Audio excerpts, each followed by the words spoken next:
Death, Portal to the Divine, The Various Views on Death by Dr. Lisa Love.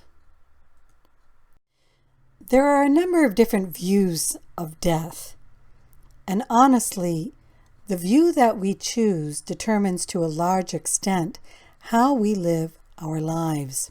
This particular video is going to show you 6 major views of death, which pretty much every single cultural and religious belief system or non-belief system falls into one of these 6 views. As we examine each and every one of them, notice which view you tend to choose. And also, you'll get a chance to see the pros and cons of each particular viewpoint as we go along. Let's begin. So let's begin by looking at the very first view. Now, it's important to understand that in all 6 of the views of death that I'm going to show you, everybody who follows each view believes that they have the correct view of death. And probably every single one of these groups has people within it who will try and provide you with evidence beyond just simply their beliefs that their view of death is correct. But of all the 6 views, perhaps none of them are more inclined to believe they have the correct view of death than this particular group that believes that death equals nothing. Why is that? Because this is the materialistic paradigm. This is the view followed primarily by atheists who don't believe in any God or divinity or intelligence in the universe. This is the view followed increasingly by our academia, who are teaching within our universities, and also by scientists who do not always understand perhaps their own biases and their own tendency for belief and prejudice to come into this view as well. And the view assumes that when you die, that's it. You're worm food. That's all that happens. You're either going to be eaten by parasites and worms in the ground, or you're going to be cremated, or you're going to be eaten by fish, etc. in the ocean. And that is all that life is for, to be born, to grow up, reach adulthood, hopefully get to old age, and die. Now, for some of the people in this view, you attempt to get through that process by being a decent person, a good person, but the motivation for doing so is quite different than what we'll see in the other views. Why? Because the motivation here for being good is to not have conflict within the house, or not get family members or friends upset, or not lose your job, or not get thrown in jail. It's not from a more intrinsic sense of I need to live a certain way in order to have a certain life beyond death. And we will see that in the other views. So I've already mentioned a few reasons why people believe this view, and I've already mentioned that the people that believe this view believe that it's true. However, as we shall see, that's not necessarily the case.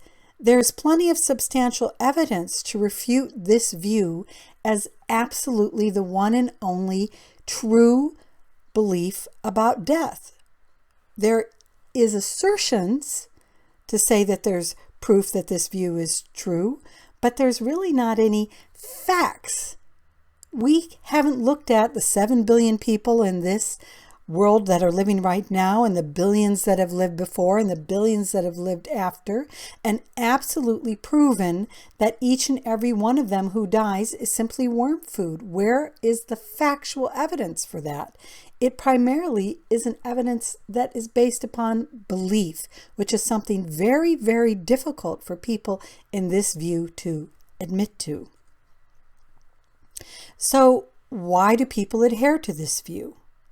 One reason is perhaps they were raised in an atheistic family, and so this is the view they've been conditioned to believe. Another is maybe they've had difficulty with religions or philosophies that adhere to certain teachings. They seem nonsensical, or they felt punished by that belief, and so it's easier to think about this belief as the true philosophy and approach to death.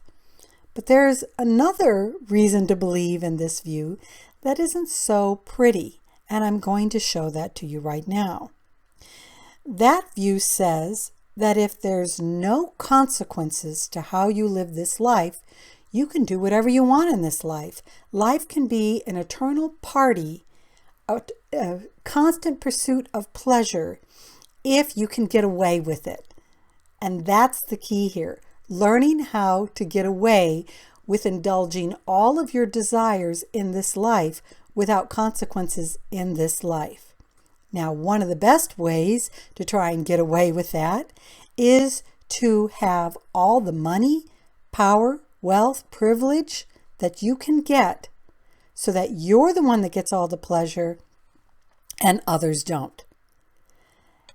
That involves a great deal of suppression, competition, and often unfair treatment of the people around you. It requires a philosophy of division, a philosophy of me versus the world, of me versus other people. And it sets up a whole series of belief systems that make one feel entitled, privileged, superior, better than other people, and it is primarily a view of tremendous separation. Another way that this view benefits the people who use it is when you threaten my capacity to get pleasure. Because there are no consequences to my behavior, I am entitled to abuse you. Emotionally, physically, financially, I'm entitled to oppress you, enslave you, and I even can create in my mind a philosophy that I'm entitled to do that because I'm a superior being from a certain genetic kind of manipulation that allows me to become privileged, or because I was born into that privilege and that means I'm privileged, or because I'm a certain color or I'm a certain sex or whatever it is, I can justify my superiority, which then justifies my abuse and oppression of others. And perhaps the most unpretty reason to believe in this philosophy of death, this view of death, is as I move forward in my quest to pleasure myself, as I seek out to get as much pleasure as I can destroy as much of the world as I want as I do it. Why? Because there are no consequences for that. When I die, I'm simply worm food, and therefore, if I destroy the entire planet, all humanity, all other creatures, all other living things in my quest for pleasure, it doesn't matter. So that is a quick summary of the very first view of death. And now we're going to go into the next one. I call this view getting into the right club. Now that may seem like a funny kind of title, but why do I say that? Because in this view, if you pick the right club, you are going to get an eternity of pleasure. And if you pick the wrong club, you are going to get an eternity of pain. So there's an awful lot at stake in this view of death. And you can see why there sometimes is such a fanaticism or urgency about it. Imagine an eternity of pain. That means forever and ever and ever and ever with no respite. And we have, through different religious traditions, all kinds of symbolism, from Zoroastrianism to Christianity and some other religious traditions of what hell will look like if you get in there. In Roman and Greco mythology, it was Hades, which is one of the precursory words for hell. So if you are not careful in this life, you are going to really be screwed in the end.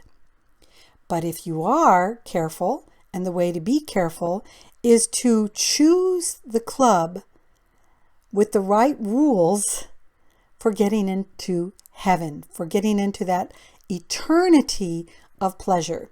whether that's 1,000 virgins that you get to have because you made the right choice, or you get to be with all the pleasure and power and influence that you didn't get to have when you were alive in your physical body, and now you get to have them in heaven.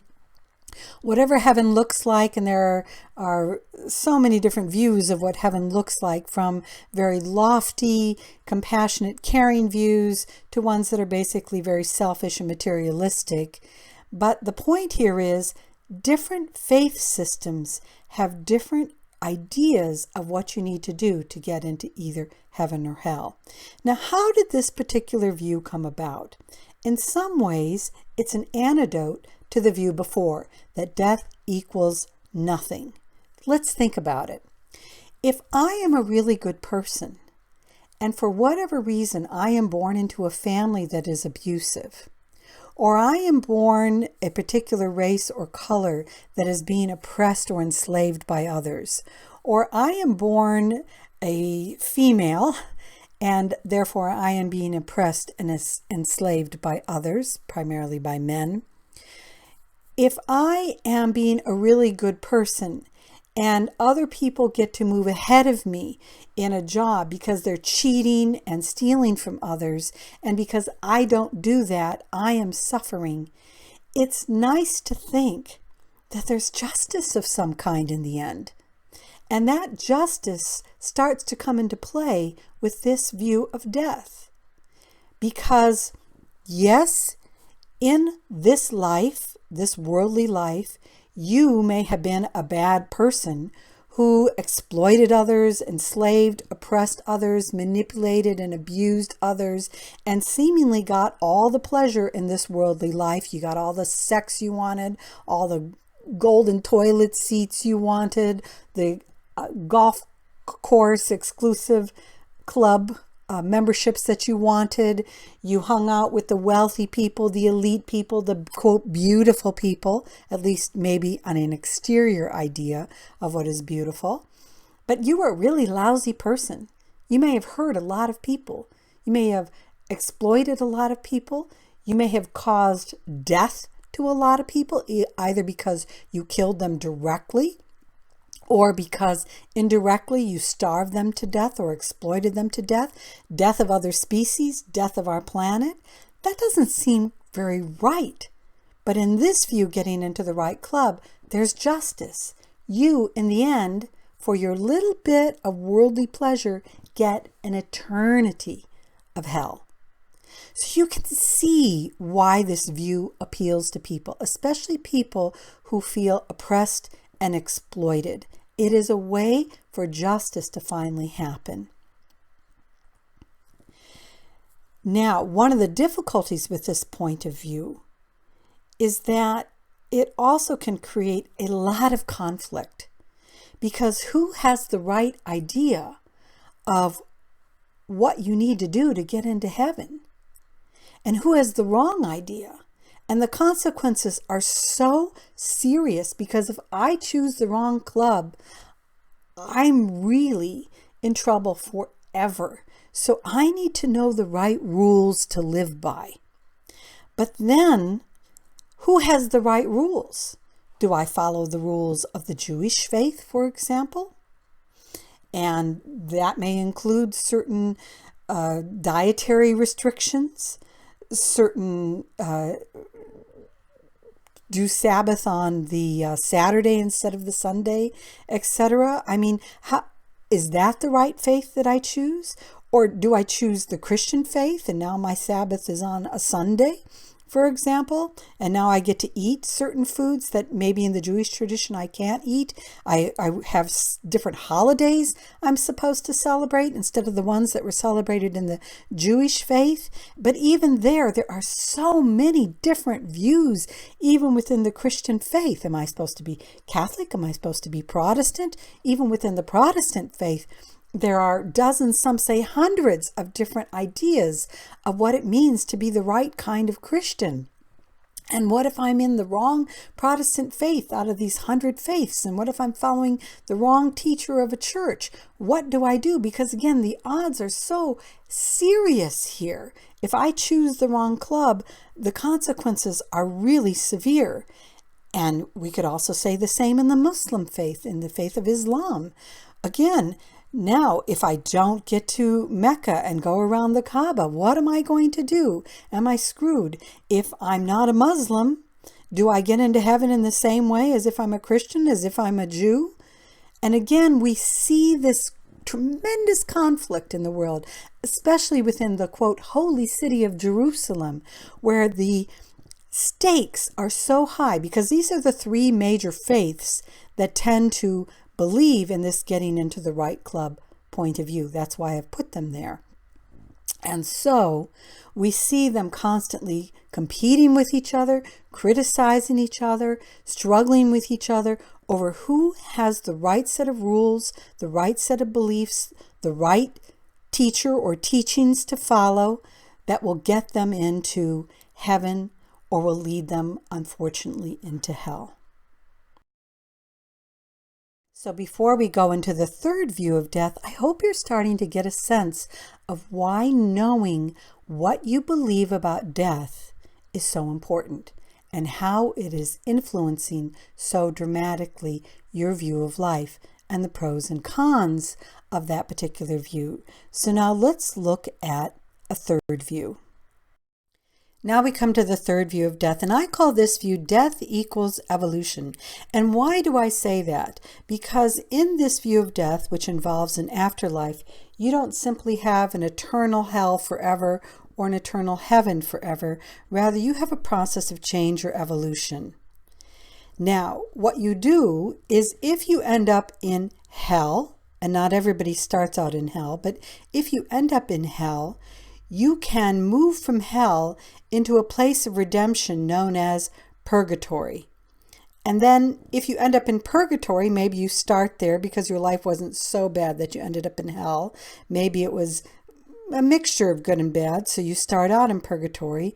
But whatever, in purgatory, when you get there, you get an opportunity to change, to learn, to grow, and to eventually reach heaven, where you get to move from pain to more and more pleasure because you've redeemed your negative behaviors.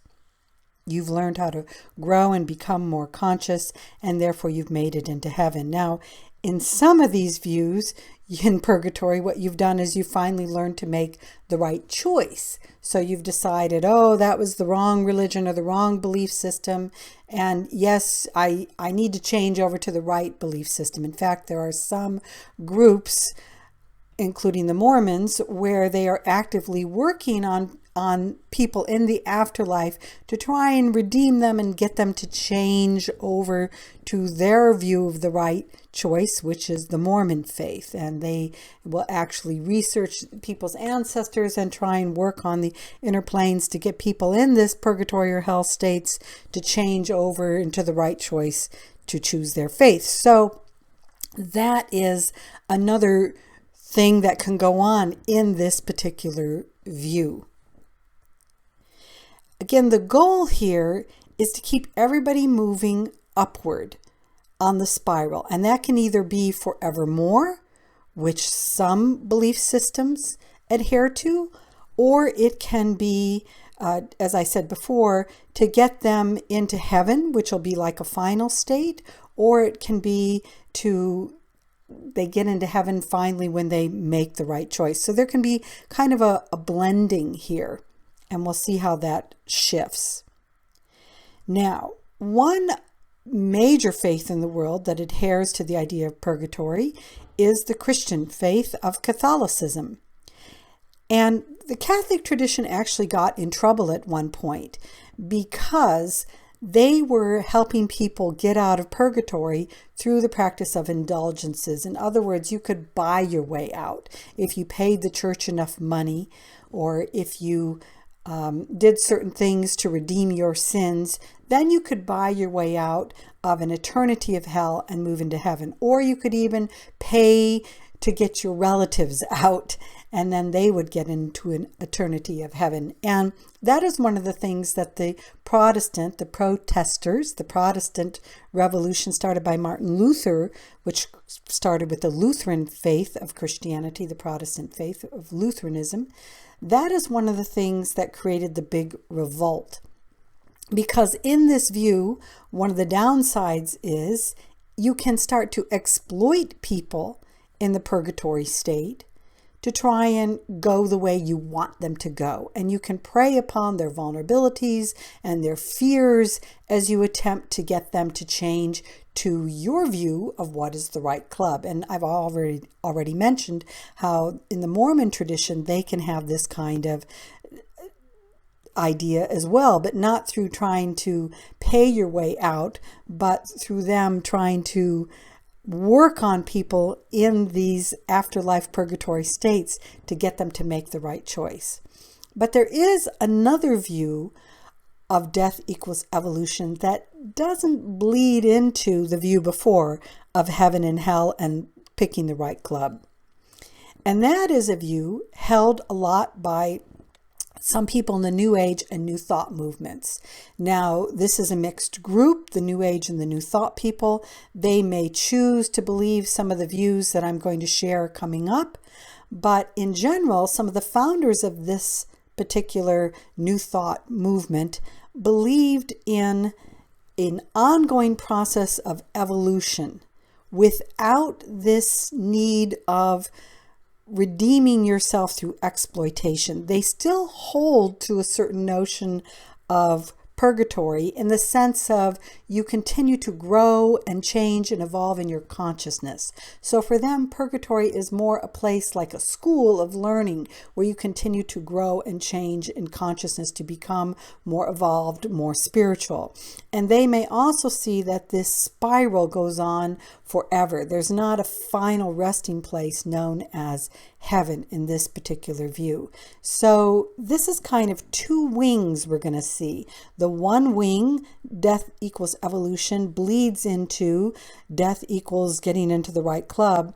And the other wing can bleed into some of the views that I'm about to present after this one.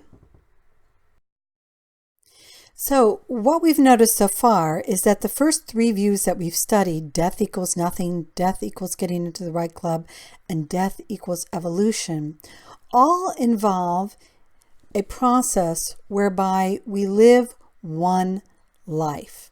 That's it. And we're either worm food at the end, or there's some way that we go into an afterlife where we're living in either heaven and hell, or we have some process of purgatory and redemption. So let's take a look at the first view that involves being able to come back into the physical body in some way. And I call this view death equals evolution plus resurrection. And in this view, we say that we have plus resurrection because you evolve, as we spoke about before, in some sort of afterlife for a while. You either are in hell there, or you're in purgatory, or you're in heaven. But at some point, you also come back to life in this actual physical world in what is known as a resurrection body. And Christians especially will recognize this view. Why? Because it's taught that Jesus was crucified on a cross, was buried, and 3 days later he rose from the dead. And there's debate about that as you read biblical scriptures. Some say he was in some sort of different kind of resurrection body. Some say it was a physical body. And so there's a debate. Was it a physical body just like you and I have right now? Or was it some sort of magical body that was resurrected? Some etheric body or energy body or light body? And that's a debate. But one of the things I want you to be aware of is this view didn't originate with Christianity. There are other stories, including Isis from ancient Egypt and Osiris, that mimic the Christian story quite closely. where you have Osiris that was cut up into pieces and then had to be resurrected and put back together from the dead. And there are other myths having to do with resurrection. In fact, one of the things that we come to understand is thousands of years before Christianity, we had cultures that believed in a resurrection body, especially in ancient Egypt. That is one of the reasons why we had the practice of mummification, because there was the idea that the body had to be preserved because at some point the physical body itself was going to be resurrected. Now we see that process of preserving the physical body going on even in our modern day times, with some people who feel the need to preserve the body as much as possible, either through mummification — there are some Christians who are being mummified — or through preserving the body as much as possible in an airtight casket. And the reasons for this is, again, the same very ancient notion that goes before Christianity, that somehow or another we have to bring this physical body back to life. Now, what's interesting is that's not unique to just religions and belief systems that are in the West. We also see that idea being imitated in China with the one emperor who had to have all those statues of his warriors and their horses, which we've now uncovered, and you can go see. Those statues had to be created for a similar reason. The emperor believed that at some point they would be reanimated, and he and all of those statues, all those warriors, all those horses would come back to life in this physical realm. Now, it's an interesting question. Why do we want to believe this idea that you will have a physical body resurrection? Well, it's primarily based upon the fact that for many thousands of years, perhaps a 10,000-year period or more, human beings only comprehended primarily this earth as all there was in the universe. The earth pretty much was the center of the universe. And therefore, to not continue to exist in this physical realm could seem very frightening, very scary. And so there was a necessity to create some way of understanding that we could come back to actual physical life. Now, there's a debate as to how that's done. Is there some magical process where Jesus just comes back sitting at the right hand of the Father and says some magical words or something and everybody is resurrected? Is that the way it happens? Perhaps there are different methods, because Christianity started to go into a crisis, especially in the United States around the Civil War. Why is that? Because during the Civil War, weaponry became even more and more brutal. And so many people were dying on a battlefield all at once. And their bodies were dismembered and blown apart in horrific ways. Well, these were good people fighting for good causes. How could they possibly have a physical body that was resurrected when it was so blown apart? Well, there are certain ways that modern belief systems have tried to solve that. For example, Christians may say, well, we now know that you can take DNA code and perhaps you can try and resurrect a body from that. We haven't done that yet, but we have things like the movie Jurassic Park, which presuppose that you can resurrect dinosaurs and recreate them simply from the DNA code in their bone marrow. So maybe there is still this process, which is a logical basis of some kind, where we can have resurrection bodies. Or if you're cremated, how are you going to be resurrected then? Well, again, maybe there's some magical process we don't know of yet that will help you be resurrected and still have a physical body in that way. But again, all of this comes back to why the necessity to come back in this physical life in the same kind of physical body. That view is getting harder and harder to hang on to when we no longer see the earth as the center of the universe. And maybe it's less scary to let go of this particular point of view when we now know that there are probably hundreds, thousands, millions, trillions of other planets similar to Earth out there in the universe. And when we know that there are many, many different solar systems, many different galaxies, and people are even saying now that there are multiverses, many, many different universes out there. So why is it so necessary to have this same physical body all over again? That's a crisis. And we have a lot of movies being created now that indicate that human beings will move out into space. And we will not only go to the moon, we'll go to Mars, we'll go to other planets, we'll go to other solar systems and galaxies, we'll move through wormholes, through beyond the speed of light, despite what Albert Einstein argued.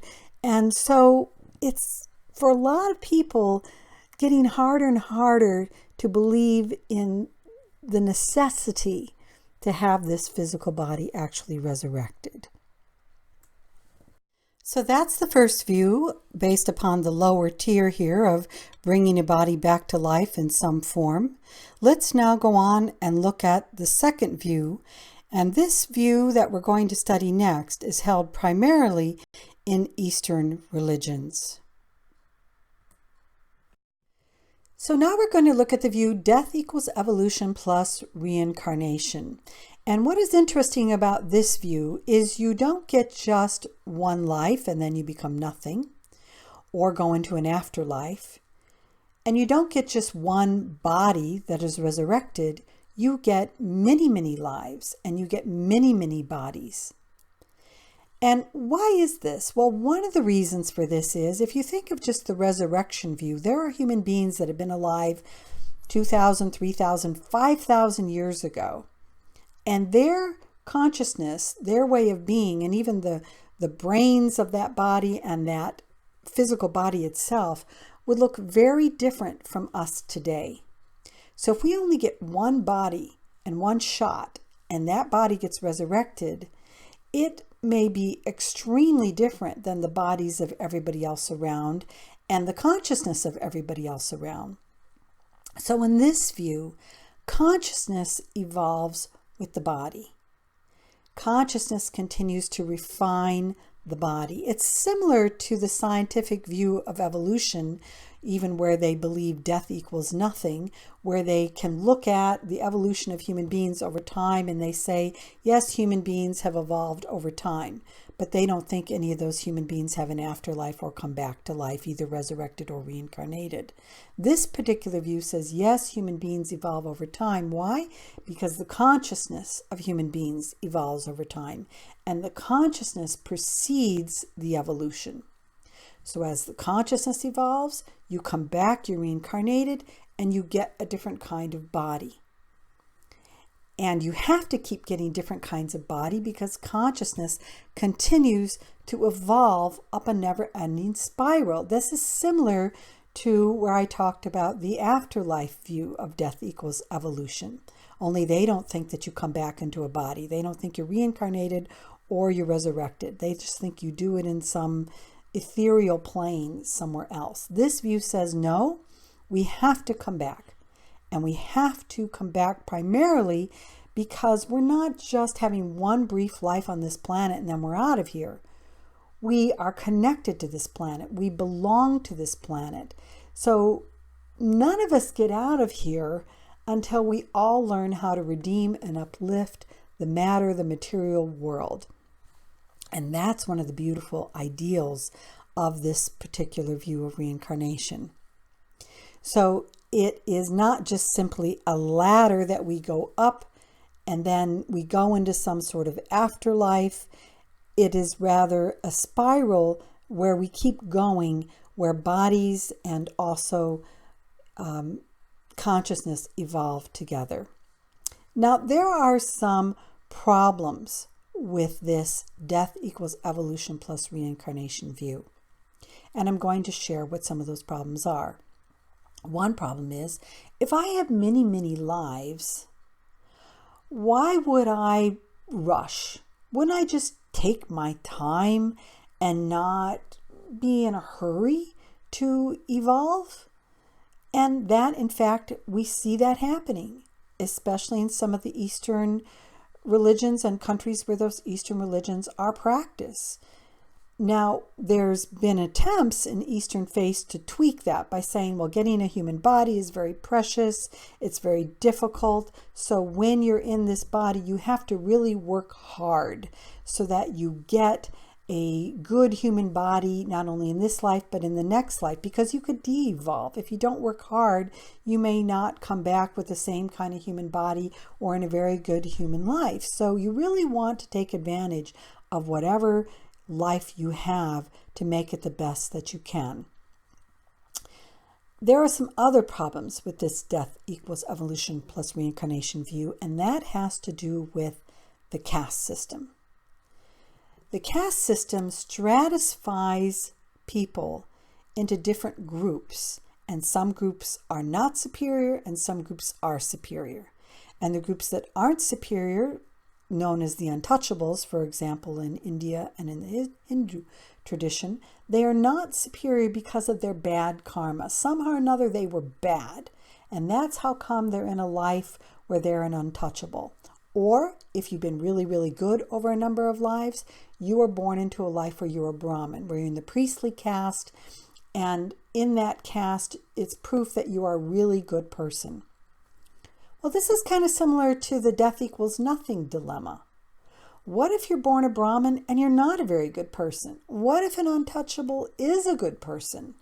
What does that mean? And this is one of the things that Buddha in Buddhism rebelled against.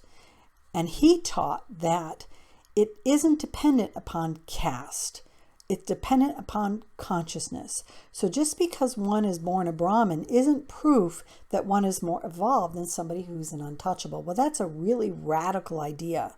That really upsets the social system. And in a way, Jesus was very similar. Why? Because most people don't understand that Jesus was born into a caste system within the Roman society. In fact, we're so used to thinking of Jesus as a carpenter, and therefore that means that, his family probably had a lot of money. Carpenters in our time and era can make a lot of money. But that's not the case. His father had a trade, but his father, Joseph, had no home. And that put his family very, very close to what is the equivalent of the untouchables in ancient Roman society. Those were the prostitutes, those were the lepers, those were the people you didn't want to have anything to do with. And the fact that Jesus was hanging out with those untouchables was seen pretty much the same as others would see them in Hinduism, as just something you don't do. You don't hang out with the untouchables. But Jesus, like Buddha, taught that it isn't dependent upon your rank in society. It's dependent upon your consciousness. Now, a lot of people don't know that in early Christianity, they believed in reincarnation. And there's evidence in both the Old Testament and the New Testament that indicate that reincarnation was a belief system, not only for the Christians, but possibly even in the Jewish faith. Now, some people argue that, but there is a lot of evidence for that. In fact, the evidence points in Christianity that the view of reincarnation was not changed until around 300 AD or 300 CE, if you want to use the Common Era in terms of keeping your time. So, one of the difficulties, again, is if you have a societal system of rank, and you have a belief system of karma, good and bad karma, it becomes a lot like the Catholic system of indulgences. But instead of buying your way through purgatory into heaven, you buy your way into a better life. And how do you do that? You give things to the priest. You make sacrifices to the priest, whether it's the Jewish priest of ancient times or it's the Christian whether it's the Hindu priest of our times. You make penances, you make sacrifices, and that way you can have a better life next time around. Now that goes against the idea that it's your consciousness that evolves. That means that you have a mediator who's making that decision for you. And that's again what both Jesus and Buddha rebelled against, this idea that you have a mediator making these sacrifices to try and get you into a better life.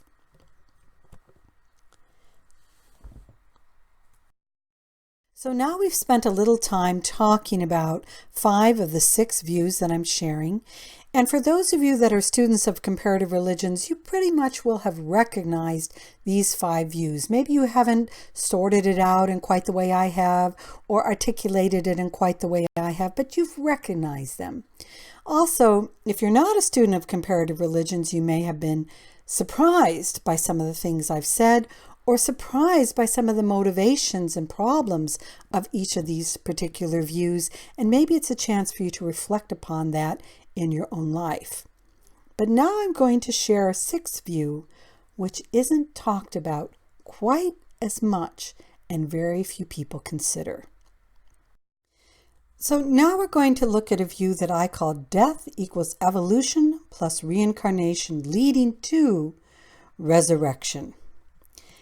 Now, except for the death equals nothing view, because in that view there just isn't anything that ever happens after life, this view actually tries to unify and solve some of the problems of the other view. So, it's similar to the reincarnation view in that you have many lives.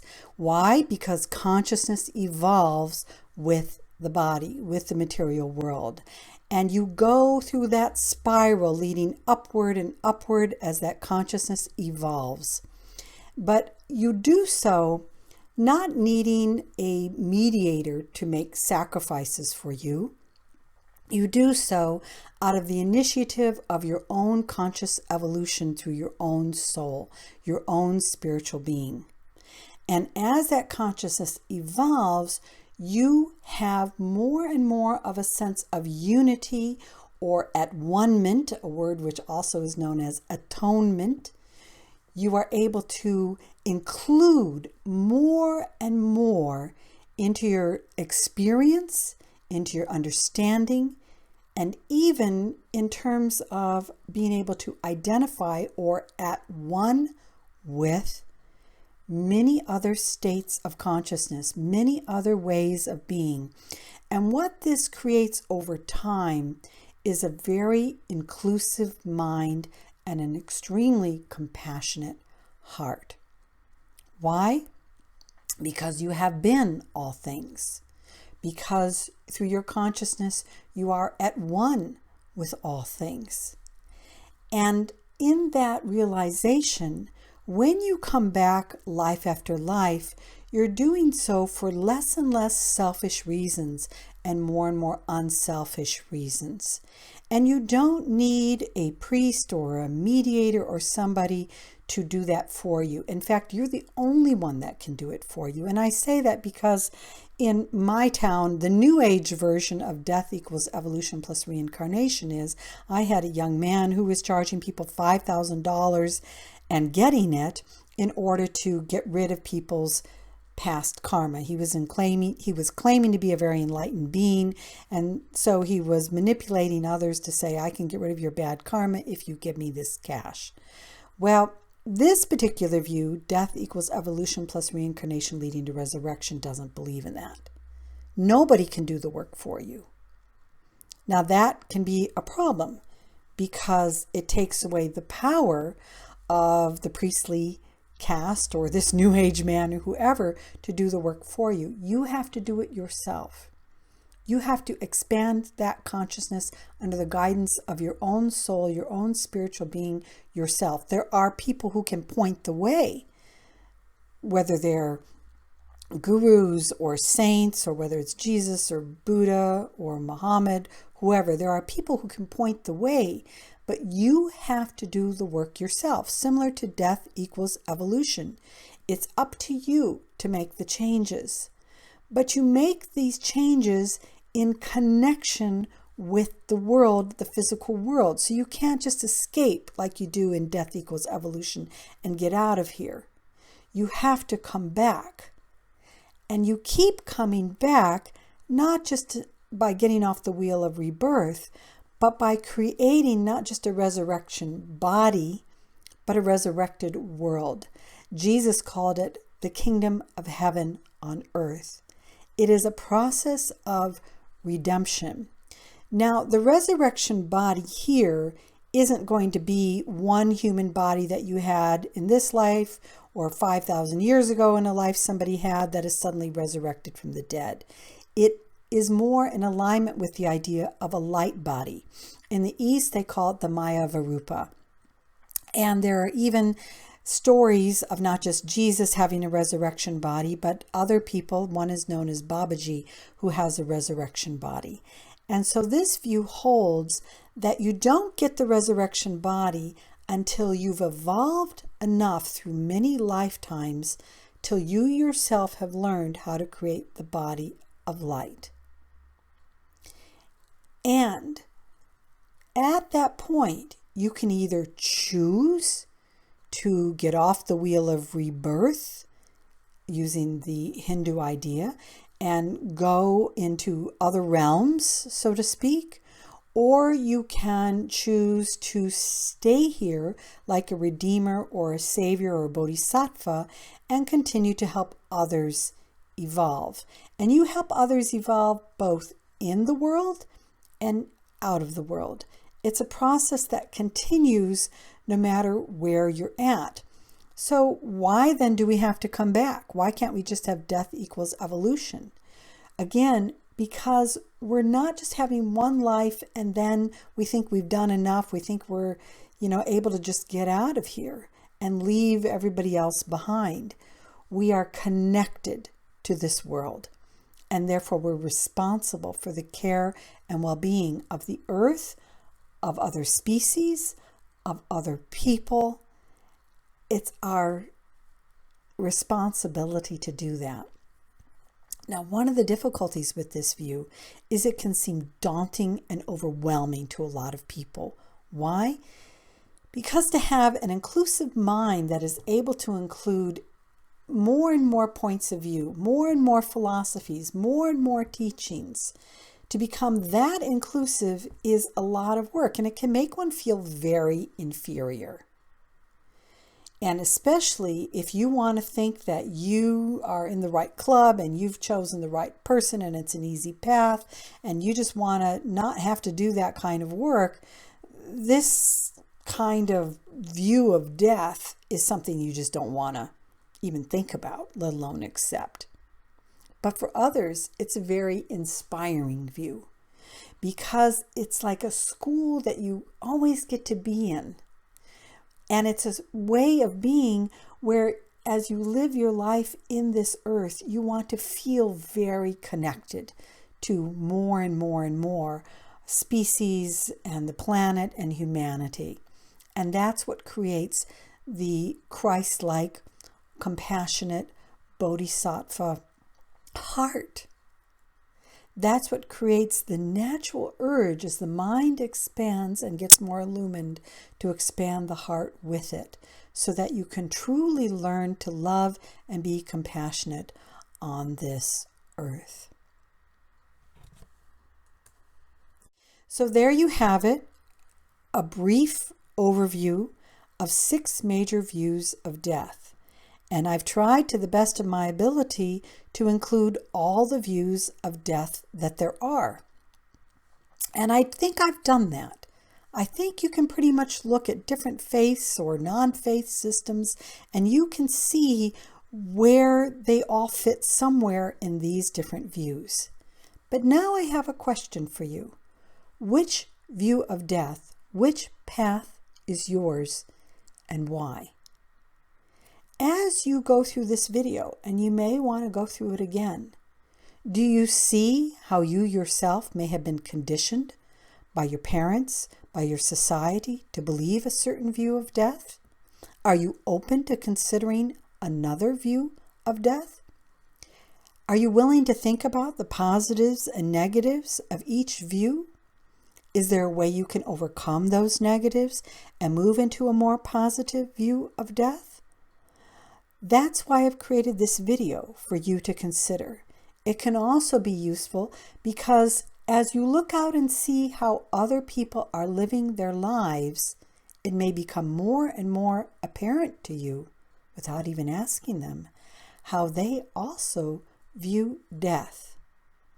And that can give us a lot of clues of how to approach that person in the right way to help them lead perhaps a better life and arrive at perhaps a better view of death in whichever view they have.